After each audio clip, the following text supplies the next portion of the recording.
What's going on, everybody? It's your boy Zoe with No Days Off DFS, here to bring you a quick WNBA slate breakdown for one of the worst slates that I have ever seen in my life. The Phoenix Mercury taking on the Connecticut Suns and the Minnesota Lynx taking on the Golden State Valkyrie. Honestly, I was going to fade today. And I'm very honest. I was going to fade today, but I said, you know what? That's not on brand. This is No Days Off. I got to break this stuff down. You guys we're still rocking with the W, at least until tomorrow when NFL season kicks off. I know some people got some college football. I'm playing that today. I got my college football lineup locked in. Went ahead and looked at the WNBA slate, and I said, you know what? I could do a little breaking down for this right here. Might as well go ahead. Recap for last night, though. When I saw that Ryan Howard hit 5 threes, I think, in the first quarter, four or 5 threes in the first quarter, I said, oh, yeah, no. I ain't got no Ryan. I'm done. I just went ahead and turned everything off and went ahead and watched the Queefs go ahead and lose going up against the Chargers. That was my night right there. I went ahead and just enjoyed some football because I knew the ladies was not in my forte last night. If you guys knew, you guys enjoying the content, make sure you guys hit the subscribe button so you guys don't miss any of the content and stuff your boy drops over here on the channel. And drop a like on this video or any of my other videos of content to help you guys win some money. Now, yesterday I dropped a YouTube short talking about how I felt that Stephen Curry is one of the great point guards of the league. Well, not even just the league, just in history. And I think he is. Of course, I'm starting to get some mixed comments, you know. Now, granted, I know in the past I've called Steph Curry a shooting guard because depending on who is around him, that roster and stuff wise, he is more of a 2 than he is a 1. But it all just depends on what team we're looking at in that aspect. But at the end of the day, Steph Curry is still a point guard. He's a 1. His playmaking ability is definitely there. Is he more of a score first guard? Yes, he is. But still, to say that Steph Curry is not one of the great, and at least you got to have him in top 5, at least top 5. I think it's a little unfair. Anyway, going back to the ladies, looking over here at the WNBA, some injury news and stuff we got to look over, especially in this first game. Anisha Murrow left the last game with a chest injury. I'm not too sure if it was a crack rib or something like that, but she is a game time decision possible for her to be out. Olivia Nelson-Ododa, she is expected to miss today. For the Phoenix Mercury, no news over here for them. Minnesota Lynx, Dejanay Carrington has already been ruled out, and for the Golden State Valkyrie, Tiffany Hayes and Zan Lassini have already been ruled out as well. So don't got to worry about that news right there in the late game. Really, there's no news to truly worry about in the late game at all, which is really great to actually have that before, especially since there's such a huge gap between the games. It should be just a split slate. There should have just been 2 showdown slates, and yeah, your boy probably wouldn't have dropped a video if it was. Going on over to DraftKings, the site I play the most on the site. If you guys don't have an account, you want one, check the link down in the description box below so you guys get that deposit match bonus to join your boy over here on the King. Looking at it over here, Phoenix Mercury for them, I mean, Alyssa Thomas, I don't got to talk about it. Even though they beat the brakes off of them last time, she has literally gone out here and destroyed versus the Connecticut Sun on the season with 42 and 55 fantasy points. That last game going up against them, she did have a triple-double in 32 minutes. Was very close to that triple-double last time out, just could not get that last assist that I really was hoping she was going to get, because I took her triple-double and I paired it with Kiki for that double-double, and of course that hit, but it is what it is. Hopefully we can she gets it here today and can pay off that 12-7 price tag. If you're not going to want to play Alyssa Thompson, of course, you're going to be looking at Nafisa Collier, 12-9. She's actually not in a bad spot going up against Golden State Valkyrie with her ability to be able to score in all areas, aspects of the floor. Of course, there is a way that you can build on today's slate where you can fade Fee, because we do know how the Golden State Valkyrie, they collapse. They will tend to try to take away your number 1 option, which is Fee in that game. Instead, of course, Alyssa Thomas does look much safer. GPP option would be going over there to Nafisa Collier instead of playing Alyssa Thomas. If you want to fade Alyssa Thomas, maybe get you some Satu Sabally action. Satu has played very well going up against Connecticut Sun on the season with 38 and 37 fantasy points in both games. So definitely some upside if you do fade AT. Kalia Copper, she's been mid going up against them. But again, this is one of those matches where it's just like, I'm out here, I'm playing, we're going to beat them. It really don't matter. She's only had 20 and 17 fantasy points in her 2 games going up against them on the season. Definitely makes for a GBP option that you can get down here to over here. I will say that price tag, it is a bit much to pay currently right now in my eyes for K-Cop, considering that she was sitting at low 8K range and 7K recently.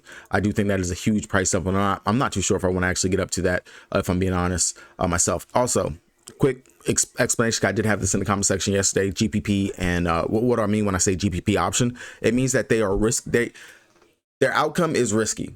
She definitely can go out there and crush it at low ownership and can give you a great day. Alyssa Thomas is a safe floor option. That's why you won't hear me say GPP when I describe her or Fee for the matchup that she's in. She is the GPP pivot from Alyssa Thomas because she can go out there and get you the same flourish that Alyssa Thomas has with upside, but her matchup is tougher. So between the two, the safer play to me right now would be Alyssa Thomas instead. So that's what I mean whenever I do say that in the videos and whatnot. So hopefully you guys get that moving forward.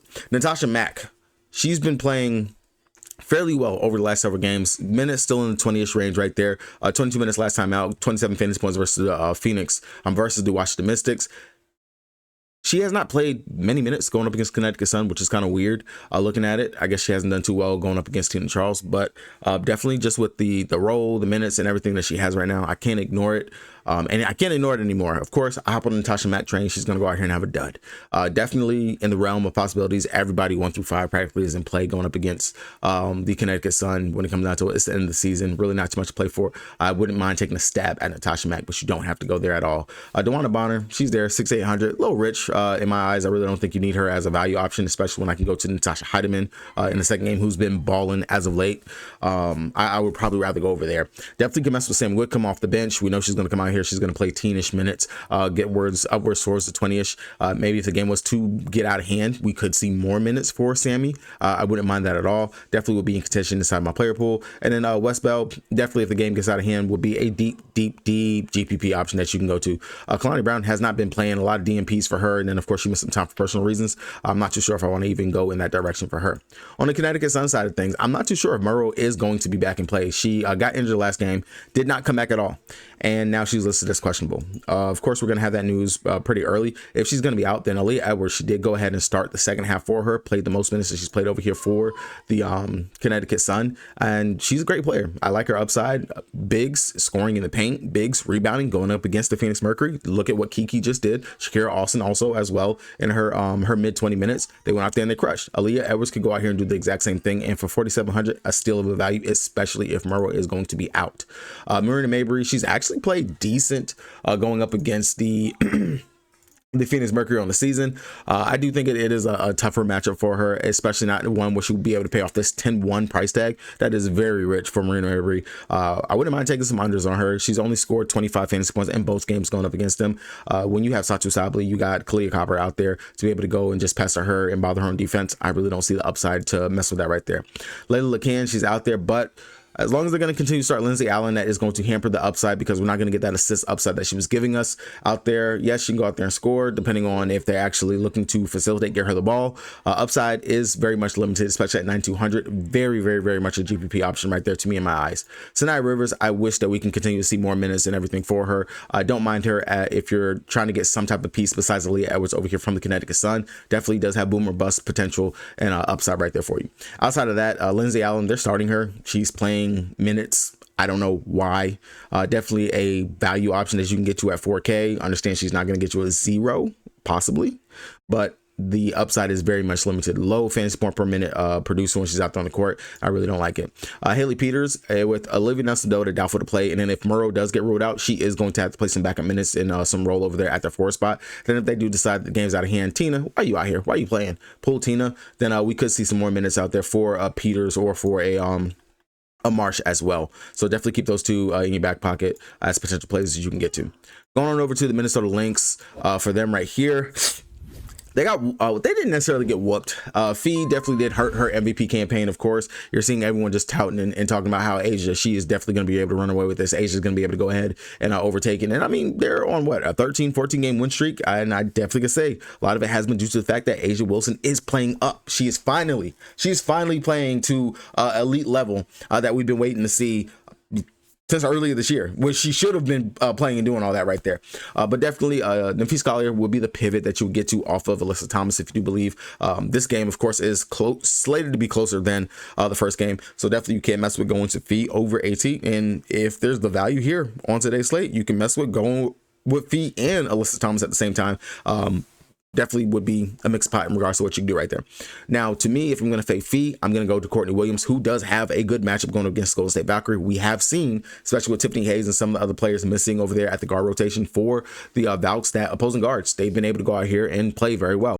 Had to pause for a second. Really honestly lost my train of thought right there. But if you're going to fade Fee, definitely I would mess with going with Courtney Williams instead at that 10-4 price tag. I like the upside for it. Again, we have seen opposing guards be able to attack going up against Golden State Valkyrie. And if all the defensive pressure is being focused to on Fee, then Courtney Williams could go out here and be able to pick up that load. We know that she can score whenever it's need be. She did have 39 fantasy points versus them earlier in the season. So it's not out of the realm of possibility of what she can do.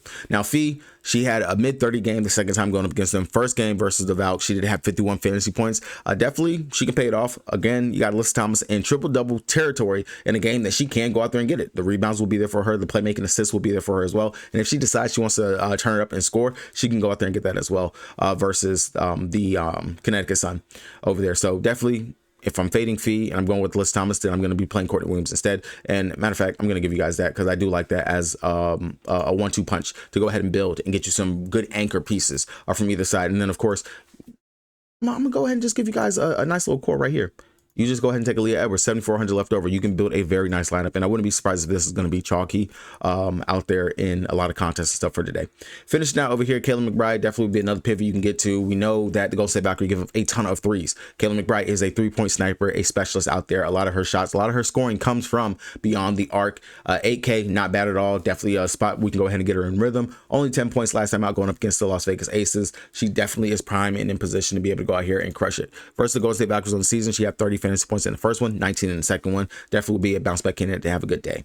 Outside of that, Alana Smith, her as well, she can go ahead and stretch the floor. She does not have to score inside the paint. That's typically where we will see Fee getting a lot of those mid-range shots and things of that nature. Alana Smith will be playing 5 out. I don't mind going to Alana as a okay 4 spot. You don't necessarily have to. Understand that I'd say safe-ish 18, 20-ish fantasy points will be aspects of that. Jessica Shepard, minutes are kind of all over the place right now. Production, definitely all over the place. GPP option, not something that you don't have to shy away from it, but not something I potentially be going to. If you're going to fade Courtney Williams or the double stack of Courtney Williams and Natasha Heidemann, I don't mind that at all. Hyde, she's confident right now. Her shot is falling. She's in rhythm. Granted, I'm not too sure if we're going to get back-to-back 40-plus fantasy point outings, but definitely I'm not going to put it out of the realm of possibility. 5,600 if you don't play Courtney Williams. And here goes another pivot for you right here. If you want to do this instead, and I can see it working, you go Natasha Heidemann right there because you don't want to you can double dip with Courtney Williams, but you go to Natasha Heidemann, you plug in Fee. That's all I'm going to say. Now, outside of that, Maria, we have seen the minutes ticking up a little bit for her. Granted, dropped off last game, 3,800. That would be one of your deep GPP options you could take over here. Outside of that, Carlton, she starts, she plays. Definitely would be someone else that you could look to and potentially mess with. Over here on the Golden State Valkyrie side of things, this is where stuff gets a little choppy, wonky, and everything over here. Bag Ben Lay. Forwards going up against the Lynx. They've actually been playing pretty well. Went from playing some high minutes, nothing. Crazy. Just drove me crazy. But I guess it should have been expected for the fact that we got Mo Billings, Mo Money back in the fold. And we know that Billings, she can start. She can go out there. Great fantasy point per minute producer. Don't mind her as another sneaky value option you can get to. I told you there's value on today's slate. There's value on today's slate.